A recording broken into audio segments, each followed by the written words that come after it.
हमारा टॉपिक चल रहा था एक्सरसाइज 4.1। लास्ट वीडियो में हमने एक्सरसाइज 4.1 के फर्स्ट 3 पार्ट को सॉल्व किया था।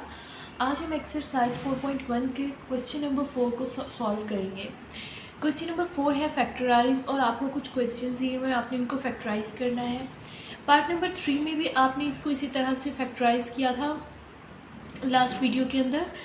यहाँ पर भी आपने फैक्टराइज करना है, लेकिन एक माइनर सा डिफरेंस है इनमें। वो डिफरेंस ये है कि यहाँ पर जो हमने लास्ट वीडियो में क्वेश्चन नंबर 3 पढ़ा था, उसमें इस तरह था कि एक्स स्क्वायर के साथ जो यहाँ पर कोई नंबर नहीं था, जस्ट एक्स स्क्वायर था। और जब आप फैक्टराइज करते थे आप ये वाली वैल्यू लेते थे, जो 3 है फॉर एग्जांपल, या जो भी यहाँ पर वैल्यू होती थी आप उसको लेते थे। लेकिन यहाँ पर जो है एक्स स्क्वायर से पहले भी एक नंबर है, तो आपने इसको किस तरह से फैक्टराइज करना है। फैक्टराइज करने के लिए आपने ये फर्स्ट टर्म और लास्ट टर्म दोनों को मल्टीप्लाई करना है। 2 3 क्या होता है 6। अब यहाँ पर भी प्लस है और यहाँ पर भी प्लस है। 2 3 6, तो प्लस का 6 आपका आंसर आ गया। अब आपने इस तरह से करना है कि जब आप मल्टीप्लाई करें तो आपका आंसर आए प्लस का 6, और उनको प्लस या माइनस करें तो आपका आंसर आए प्लस का 7। ठीक है, देखिए लिखते हैं। मल्टीप्लाई करने से हमने यहाँ पर आंसर फाइंड करना है। मल्टीप्लाई करने से हमारा आंसर आना चाहिए 6, यानी दो नंबर्स आपने ऐसे फाइंड करने हैं जिनको मल्टीप्लाई करने से आपका आंसर +6 आए, और उनको प्लस या माइनस करने से हमारे पास आंसर है, प्लस भी हो सकता है और माइनस भी। प्लस या माइनस करने से हमारे पास आंसर जो आए वो +7 आए। अब आपने ऐसे दो नंबर्स ढूंढने हैं जो यहाँ पर जिनको मल्टीप्लाई करें तो +6 आए, या प्लस या माइनस करें तो +7 आंसर आए। अब हम 6 की फैक्टराइजेशन करते हैं। 6 की फैक्टराइजेशन होती है 2 3 6, 3 1 3। अगर हम इसको इस तरह से लिखते हैं, यानी कि यहाँ पर लिख दें 2 and 3, और यहाँ पर भी लिख दें 2 और 3। देखिए 2 3 क्या होता है 6, ये तो बन गया +6। और लेकिन अगर आप 2 या 3 को प्लस करें या माइनस करें तो कभी भी +7 नहीं बनेगा। ठीक है ना। तो आपको अब कोई और फैक्टराइजेशन इसमें ढूंढनी होगी, कोई और नंबर ढूंढना होगा। देखते हैं, अगर हम यहाँ पर लिखते हैं कि आपने दो नंबर्स को मल्टीप्लाई करके बनाना था 6, और प्लस माइनस करके बनाना था 7। 6 को अगर हम ऐसे लिखें 6 1 6, क्योंकि आपको पता है 6 को जब 1 से मल्टीप्लाई करें तो 6 आंसर आते हैं। 6 1 6, और अगर मैं देखूँ 6 + 1 तो वो आते 7, यानी इन दो नंबर्स को हमने मल्टीप्लाई किया तो आपका आंसर आया प्लस का 6, और इन दोनों को प्लस किया तो हमारा आंसर आ गया प्लस का 7। तो इसका मतलब हम जो दो नंबर्स लेंगे वो होगा 6 और 1।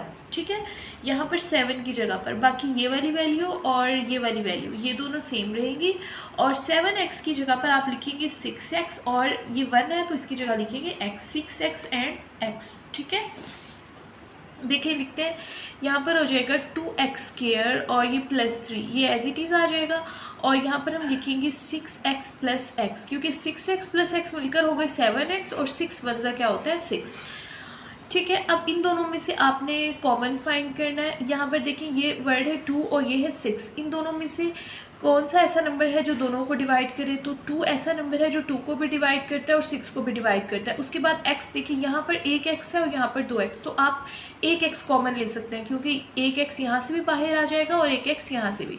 1x बाहर आ गया, देखिए यहाँ से 2 से 2 कैंसिल हो गया, और 1x से 1x कैंसिल हो गया, यहाँ पर रह गया 1x। ठीक है, अब दूसरी वैल्यू देखें, 2 1 2, 2 3 6।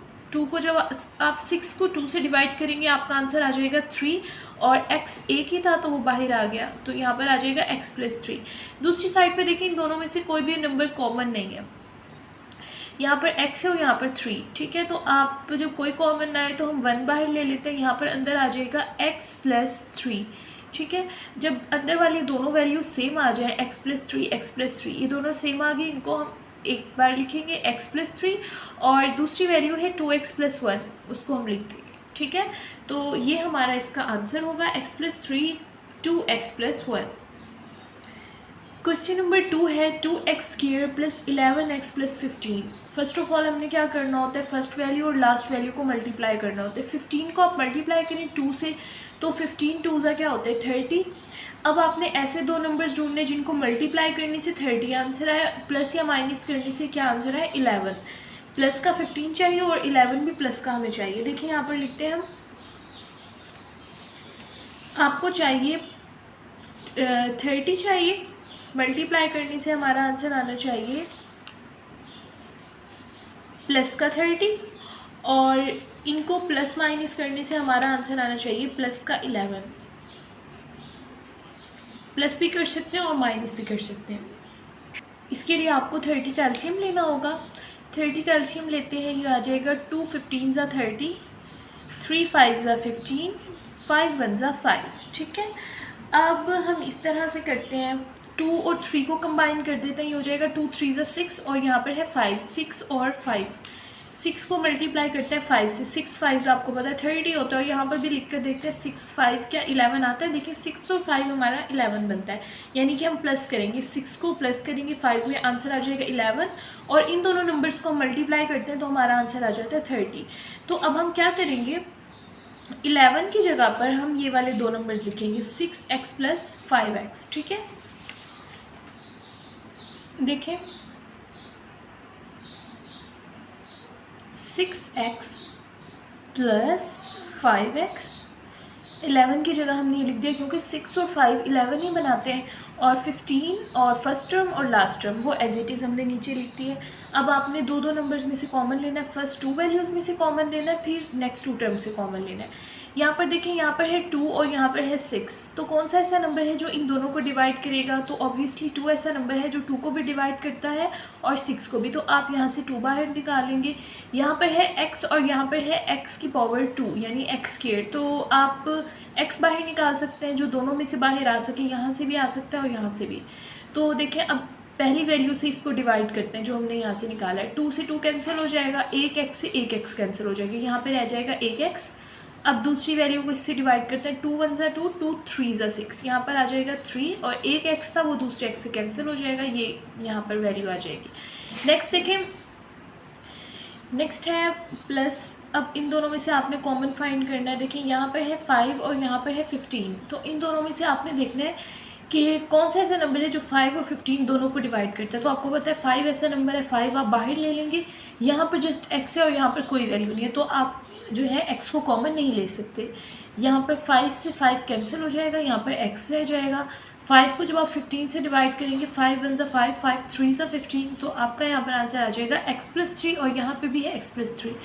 तो ये दोनों में कॉमन है, एक जैसा है, एक x प्लस 3 को आप एक बार लिखेंगे और बाकी है 2x प्लस 5 वो आप यहाँ पर लिखेंगे। ठीक है, तो आपका आंसर यहाँ से हो गया है x plus 3 into 2x plus 5, ये आपका फाइनल आंसर है।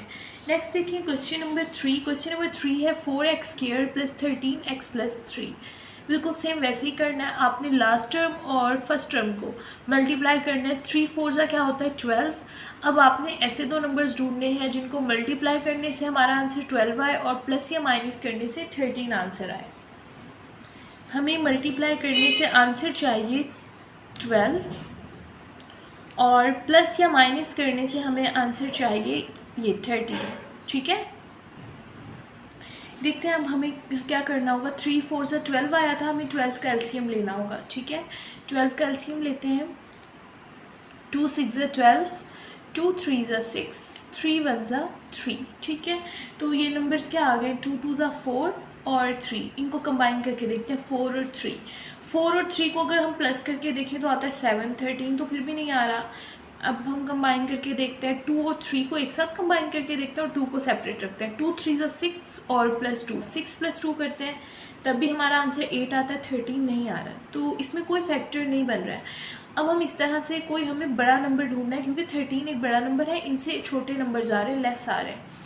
तो हम इस तरह से करते हैं कि हम कर देते हैं, इन तीनों को एक साथ कंबाइन कर देते हैं। 3 2 ज़ा 6, 6 2 ज़ा क्या होता है 12, और आपको पता है 12 1 ज़ा 12 होता है। अगर हम इस तरह लिखें 12 1 ज़ा 12, 12 को 1 से मल्टीप्लाई करेंगे 12 आएगा, और 12 को जब आप 1 से प्लस करते हैं तो आपका आंसर आता है 13। ठीक है, तो इसका मतलब 13x की जगह आपने कौन से नंबर लिखना है, एक तो लिखना है 12x और यहाँ पर 1 है तो इसकी जगह लिखेंगे x, एक x लिखेंगे, 1 हम नहीं लिखते, 12x और x। ठीक है, यहाँ पर 13 की जगह हम लिखेंगे, बाकी ये दो टर्म्स जो हैं वो सेम रहेंगी। देखिए लिखते हैं, यहाँ पर आ जाएगा 4x² plus 12x plus x, क्योंकि 12x और x मिलकर हो जाएंगे 13x और साथ में ये वाली वैल्यू एज इट इज़ आ जाएगी। अब आपने कॉमन लेना है, फर्स्ट टू वैल्यूज़ में से, फिर लास्ट टू वैल्यूज़ में से। फर्स्ट टू टर्म्स में से देखें, यहाँ पर है 4 और यहाँ पर है 12। तो कौन सा ऐसा नंबर है जो 4 और 12 दोनों को डिवाइड करता है? वैसे तो 2 भी करता है, लेकिन आपने सबसे ग्रेटर नंबर देखना होता है जो दोनों को डिवाइड करे। तो 4 से जो है वो 4 भी डिवाइड हो जाता है और 12 भी। तो आप 4 को यहाँ से कॉमन ले लें। उसके बाद देखिए यहाँ पर x है और यहाँ पर है एक्स स्क्वायर। तो इन दोनों में से हम एक x को बाहर कर लेंगे। यहाँ पर इन दोनों को डिवाइड करते हैं। 4 से 4 कैंसिल, एक x से एक x कैंसिल। यहाँ पर 2x है तो एक x यहाँ पर आ जाएगा। और अब 4x को 12x से डिवाइड करते हैं। 4 1 ज़ा 4, 4 3 ज़ा 12, यहाँ पर 3 आ जाएगा। और एक x था तो एक x से एक x कैंसिल। अब ये वाली दोनों टर्म्स देखिए, यहाँ पर x है और यहाँ पर एक नंबर है। दोनों में से कोई भी नंबर ऐसा नहीं है जो कॉमन हो, तो आपने 1 कॉमन ले लेना। यहाँ से आ जाएगा 1 और अंदर रह जाएगा x + 3 यानी सेम वैल्यू। अब देखें ये दोनों सेम आ गए और यही हमने मालूम करना होता है, दोनों सेम आ जाए। तो इनको आपने एक बार लिखना है, कॉमन है, और 4x + 1 को आपने एक बार लिख देना है, ठीक है। पार्ट नंबर 4 है 3x² + 5x + 2। बिल्कुल सेम उसी तरह से आपने फर्स्ट और लास्ट टर्म को मल्टीप्लाई करना है। 2 और 3 को जब आप मल्टीप्लाई करेंगे तो आ जाएगा 2 3 ज़ा 6, ठीक है। अब आपने ऐसे दो नंबर्स फाइंड करना है कि मल्टीप्लाई करने से हमारे पास आंसर 6 आए और प्लस या माइनस करने से हमारे पास आंसर आए +5, ठीक है। हमें चाहिए दो आंसर, मल्टीप्लाई करने से हमारा आंसर आए 6 और प्लस या माइनस करने से हमारे पास आंसर आए 5, ठीक है। अब आपने क्या करना होता है, जो नंबर मल्टीप्लाई करके आता है 2 3 ज़ा 6, उसका आप एलसीएम लेते हैं। 6 का एलसीएम अगर हम लें तो ये आ जाएगा 2 3 ज़ा 6, 3 1 ज़ा 3, ठीक है। तो देखते हैं, अब आपके पास है 2 और 3, यानी इनको मल्टीप्लाई करें। 2 3 ज़ा आता है 6, देखें 2 और 3, 2 मल्टीप्लाई में 3 क्या आता है 6, और अगर आप यहाँ पर लिख दें 2 + 3 तो हमारे पास आंसर आता है 5। तो इसका मतलब ये दोनों नंबर सूटेबल हैं। 2 3 ज़ा 6 मल्टीप्लाई करने से 6 आंसर आया और इनको प्लस करने से हमारे पास आंसर +5 आ रहा है। हमें प्लस का 5 चाहिए था, तो 2 भी प्लस का लेंगे और 3 भी प्लस का लेंगे। तो 5x की जगह अब हम लिख देंगे 2x और 3x, ठीक है। बाकी ये दोनों टर्म्स सेम रहेंगी। यहाँ पर 3x² वैसे ही आ जाएगा और 2 भी वैसे ही आ जाएगा। 5x की जगह हम लिख देंगे 2x + 3x, ठीक है। 2x + 3x, ठीक है। अब फर्स्ट टू टर्म्स में से हमने देखना है कि कौन सा नंबर कॉमन है, उन दोनों को आपने कॉमन ले लेना है। लास्ट टू टर्म्स में से भी इस तरह से। फर्स्ट देखिए, यहाँ पर है 3 और यहाँ पर है 2। आपको पता है कोई भी ऐसा नंबर नहीं है जो 3 और 2 दोनों को डिवाइड करे। जस्ट 1 होता है तो 1 हम कॉमन लेते।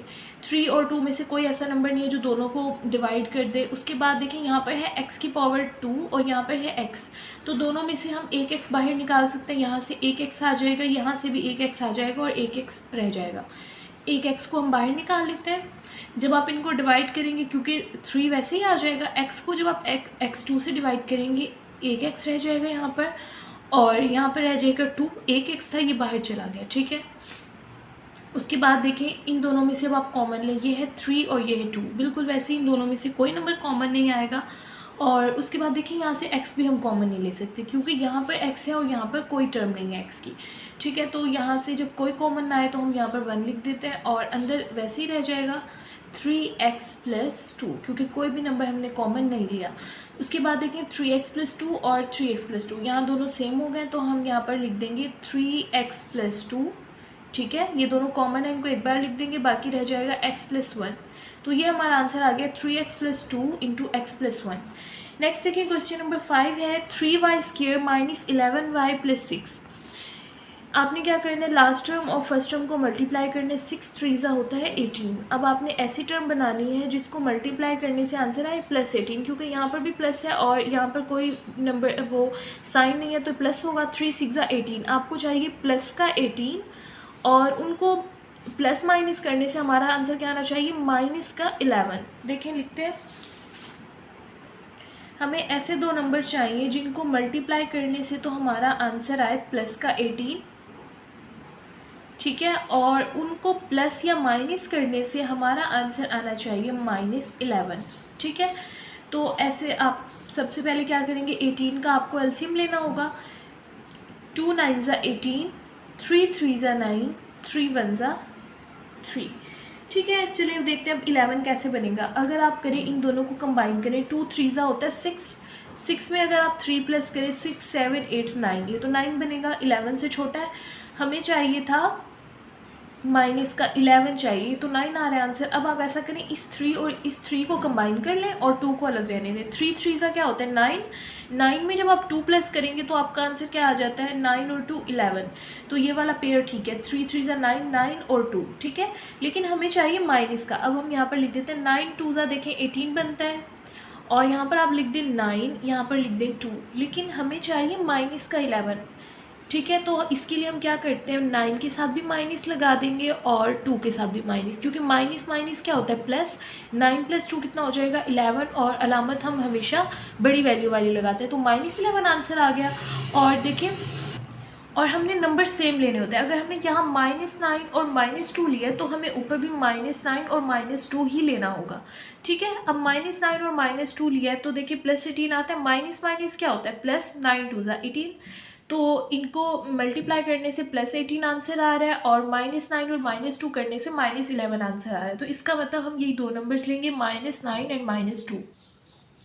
3y² एज इट इज़ आ जाएगा, 11y की जगह हम लिखेंगे -9y और -2y, बाकी वैसे ही आ जाएगा। देखें 3y² -9y -2y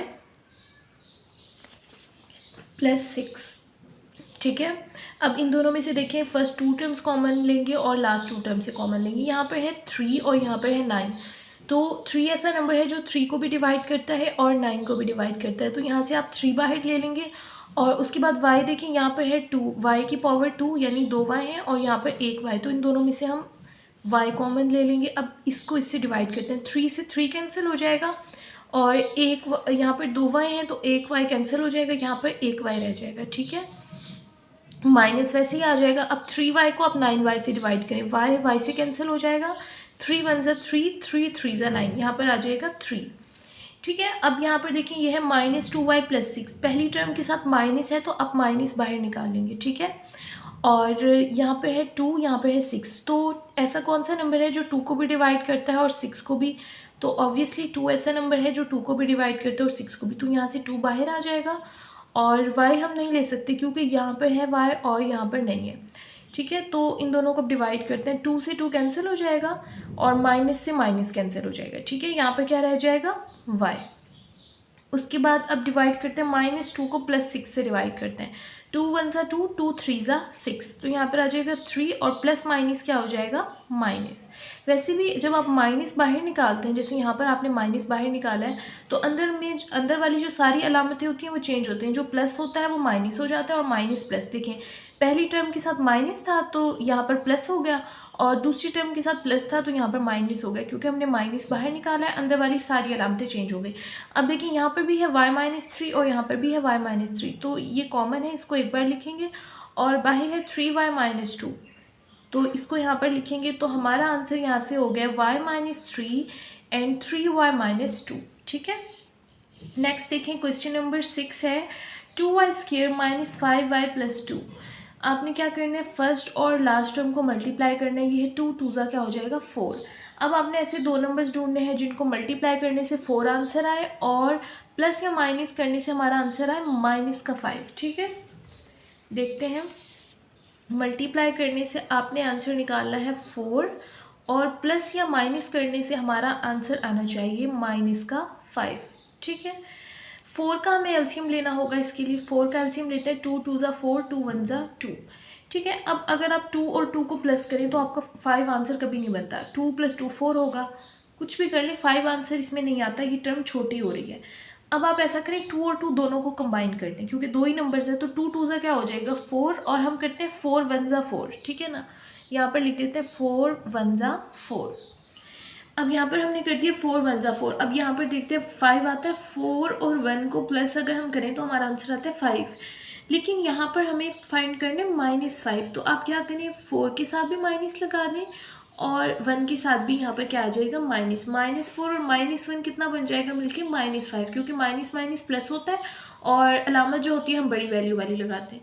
-4 और -1 तो 5 बन गया, लेकिन आपको ऊपर भी -4 और -1 ही लिखना होगा। देखते हैं फिर +4 आएगा आंसर।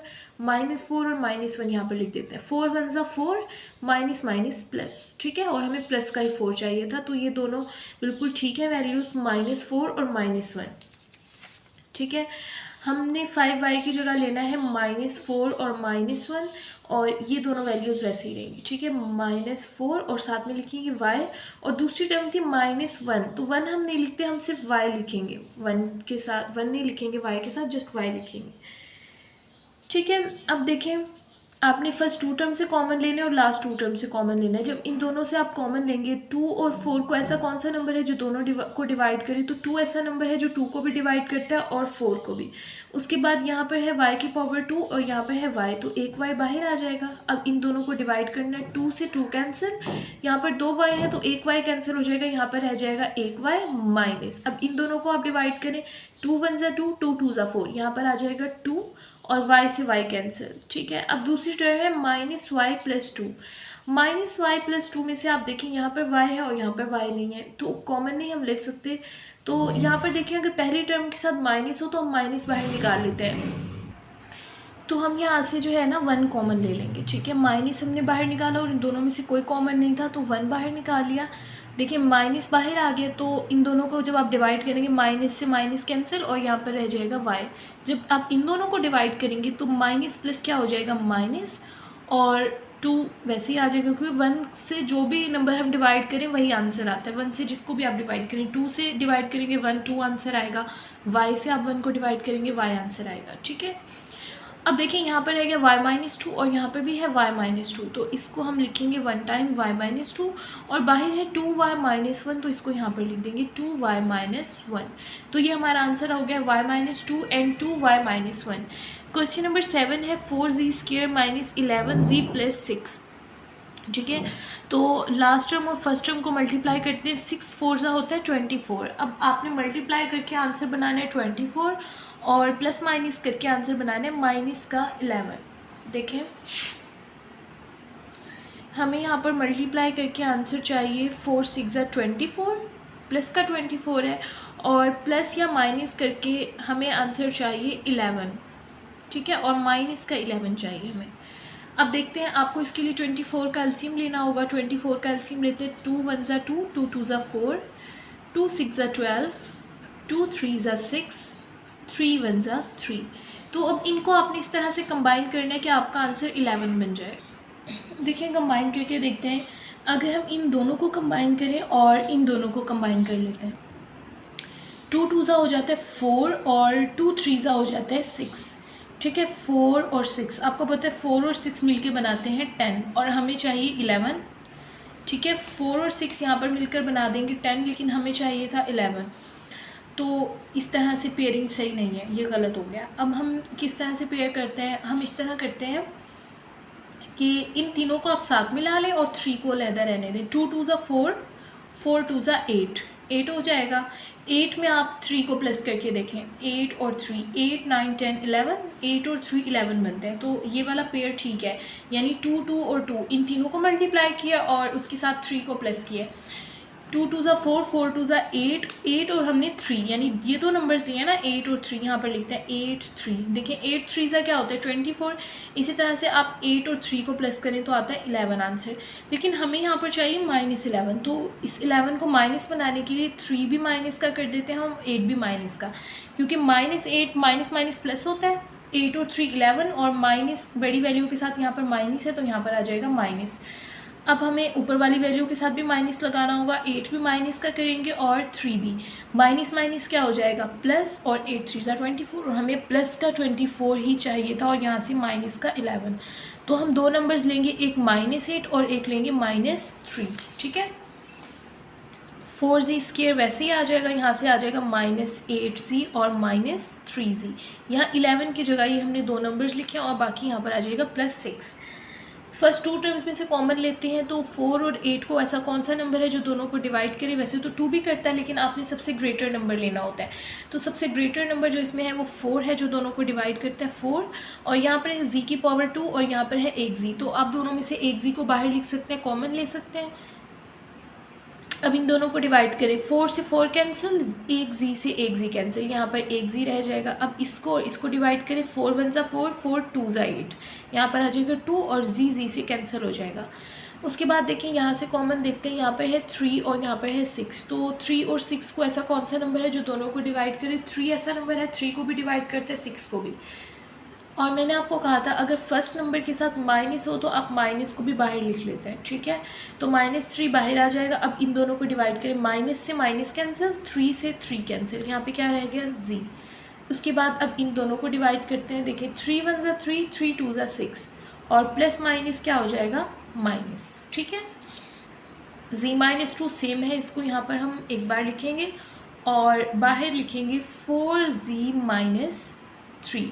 तो z-2 एंड 4z-3 ये हमारा फाइनल आंसर है। क्वेश्चन नंबर 8 है 6 + 7x - 3x²। ये टर्म आपको नज़र आ रही है, कुछ तरतीब से नहीं लिखी हुई, क्योंकि आप लास्ट में देखें ना, हमने जो पीछे सारे क्वेश्चन किए हैं उसमें ऐसा था कि पहले स्केयर वाली टर्म थी, फिर सिंगल टर्म थी, जैसे यहाँ पर है जी स्केयर, फिर जी सिंगल है और फिर यहाँ पर जी नहीं है। और यहाँ पर देखिए एक्स स्क्वायर लास्ट में दिया हुआ है, फिर एक्स है और फिर खाली टर्म है। ये तरतीब से नहीं लिखी हुई, पहले आपको इसको तरतीब से लिखना होगा। पहले हम लिखते हैं एक्स स्क्वायर वाला नंबर, फिर एक्स वाला नंबर और फिर जो नंबर जिसके साथ एक्स नहीं होता। तो आप यहाँ पर पहले है -3x², उसके बाद आएगा 7x और लास्ट में आएगा +6। तो हमने इसको रीअरेंज करके लिखा है, ठीक है। अब उसके बाद आपने बिल्कुल वैसे ही मिड टर्म ब्रेक करना है इसका। 6 को आपने मल्टीप्लाई करना है 3 से, 6 3 से क्या हो जाएगा 18 और प्लस माइनस माइनस। अब हमारा मल्टीप्लाई करके आंसर क्या आना चाहिए, माइनस का 18, 6 3 से 18 और साथ में क्या है माइनस। मल्टीप्लाई करने से हमारा आंसर आना चाहिए माइनस का 18, क्योंकि 6 3 से और 18 -18 है, ठीक है। दो नंबर्स को मल्टीप्लाई करने से आंसर आना चाहिए माइनस, और प्लस या माइनस करने से हमारा आंसर क्या आना चाहिए 7, ठीक है, प्लस का 7। अब आपने क्या करना है, 18 का एलसीएम ले लें। 18 का एलसीएम आ जाएगा 2 9 ज़ा 18, 3 3 ज़ा 9, 3 1 ज़ा 3। अब देखते हैं आपने 7 बनाना है। यहाँ पर है 3 3 ज़ा 9, इन दोनों को कंबाइन कर लें और साथ में है 2, 3 3 ज़ा 9 और 2। अगर आप लिखें 9 - 2, क्योंकि आपको माइनस में आंसर चाहिए ना, तो एक प्लस की वैल्यू लेंगे और एक माइनस की, ठीक है। हम यहाँ पर लिख लेते हैं 9 - 2, 3 3 ज़ा 9 और 2। 9 - 2 आप करें अगर तो आपका आंसर आता है 7, ठीक है। तो हम 9 प्लस का लेंगे और माइनस का 2 लेंगे। 9 में से जब 2 जाएंगे तो 7 हो जाएगा और प्लस आएगा, क्योंकि बड़ी वैल्यू के साथ क्या है प्लस। 9 के साथ हमने प्लस लिया है और 2 के साथ हमने क्या लिया है माइनस। इसी तरह से 18 में हम लिखते हैं प्लस का 9 लिखते हैं और माइनस का 2 लिखते हैं। प्लस माइनस क्या हो जाएगा माइनस, 9 2 ज़ा 18, ठीक है।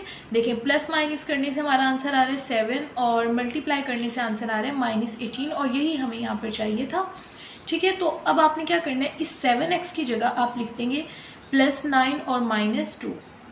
देखें -3x वैसे ही आ जाएगा और +6 भी वैसे आ जाएगा। इस 7x की जगह आप लिख देंगे प्लस का 9 और माइनस का 2, क्योंकि यहाँ पर x है तो यहाँ पर भी आप x लिखेंगे और यहाँ भी x लिखेंगे। 9 - 2 कितना होता है 7।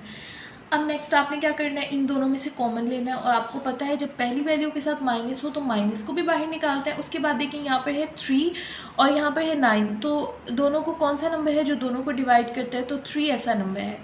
और उसके बाद देखिए यहाँ पर है, सॉरी यहाँ पर एक्स स्क्वायर था, ठीक है, यहाँ पर है एक्स स्क्वायर और यहाँ पर है एक्स, तो दोनों में से हम एक एक्स बाहर निकाल लेंगे। अब पहली वैल्यू को इसके साथ डिवाइड करें, माइनस से माइनस कैंसिल, 3 से 3 कैंसिल, एक एक्स से एक एक्स कैंसिल, यहाँ पर 2x से तो एक एक्स रह जाएगा, ठीक है। अब इसको इसके साथ डिवाइड करते हैं, देखें x से x कैंसिल, x ख़त्म हो गया, 3 1 ज़ा 3, 3 3 ज़ा 9, तो यहाँ पर आ गया 3 और प्लस माइनस क्या हो गया माइनस, ठीक है। ये डिवाइड किया हमने, पहली वैल्यू को इससे डिवाइड किया और दूसरी वैल्यू को इससे डिवाइड किया। आपको अगर इस तरह से डायरेक्ट समझ नहीं आता, आपने डिवाइड करना है तो आप रफ पे इस तरह से कर लें। फॉर एग्जांपल आपने कॉमन निकाला है -3x, तो -3x आप नीचे रखेंगे और ये जो पहली टर्म है -3x², इसको ऊपर लिखेंगे। देखें माइनस से माइनस कैंसिल, 3 से 3 कैंसिल, एक एक्स से यहाँ पर 2x थे तो एक एक्स बच जाएगा, तो यहाँ पर x हमने आंसर लिख दिया। इसी तरह से दोबारा से -3x आपने कॉमन लिया, उसको आप नीचे लिखें और 9x से 9x को ऊपर लिखें। x से x कैंसिल, 3 1 ज़ा 3, 3 3 ज़ा 9 और ये माइनस माइनस का 3 आपका आंसर आ गया। इस तरह से भी आप कर सकते हैं, डायरेक्ट भी कर सकते हैं, ईजी है, समझ आ जाएगा। उसके बाद है यहाँ से देखें पहली वैल्यू के साथ माइनस है तो आप माइनस भी बाहर निकालेंगे और उसके बाद 2 और 6 को 2 जो है वो दोनों को डिवाइड करेगा, 2 को भी और 6 को भी, तो 2 को बाहर निकाल लें। x नहीं निकाल सकते क्योंकि यहाँ पर x है और यहाँ पर x नहीं है, तो -2 बाहर आ गया। अब आपने क्या करना है, -2x को -2 से डिवाइड करें, माइनस से माइनस कैंसिल, 2 से 2 कैंसिल, यहाँ पर क्या रह गया जस्ट x। ठीक है, अब -2 को 6 से डिवाइड करें, 2 1 ज़ा 2, 2 3 ज़ा 6 और प्लस माइनस क्या हो गया माइनस।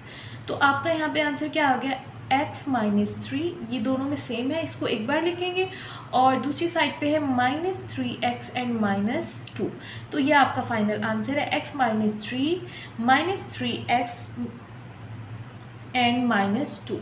आप इसको फर्दर इस तरह भी कर सकते हैं और भी आप कॉमन ले सकते हैं, लेकिन यहाँ पर भी माइनस है और यहाँ पर भी माइनस है, आप इस माइनस को बाहर निकाल सकते हैं। ठीक है, आप ऐसे लिख लें, ये वाला माइनस माइनस माइनस, ये माइनस बाहर आ गया, बाकी वैल्यू ऐसी रहेगी x -3 और यहाँ पर हो गया 3x + 2, क्योंकि यहाँ से ये वाला माइनस और ये वाला माइनस ये यहाँ पर बाहर आ गया। ठीक है, उसके बाद आप आगे इसको कैसे करेंगे, ये वाला जो माइनस है ना इस पहली वैल्यू के साथ मल्टीप्लाई कर दें, माइनस जब मल्टीप्लाई करेंगे देखिए ये हो जाएगा -x, जब x के साथ मल्टीप्लाई होगा 3 से मल्टीप्लाई हो जाएगा तो हो जाएगा माइनस माइनस +3, दूसरी वैल्यू वैसे ही रहेगी 3x + 2।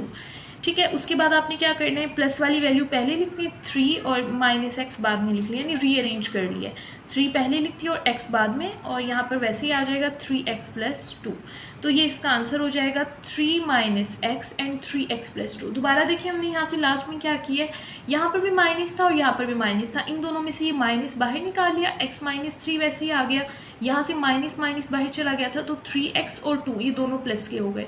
अब ये वाला माइनस इसको आपने अंदर मल्टीप्लाई किया इस x के साथ भी और इस -3 के साथ भी, ये हो जाएगा -x और माइनस माइनस +3। ठीक है, और आपने फिर लास्ट में इसको रीअरेंज करके लिखा 3 पहले और -x बाद में, तो ये आपका फाइनल आंसर है।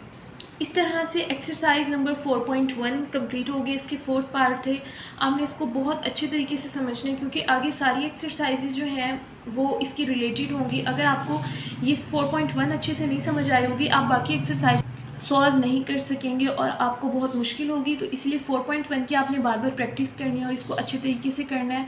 इसमें अगर कोई क्वेश्चन हो तो आप कमेंट बॉक्स में पूछ सकते हैं।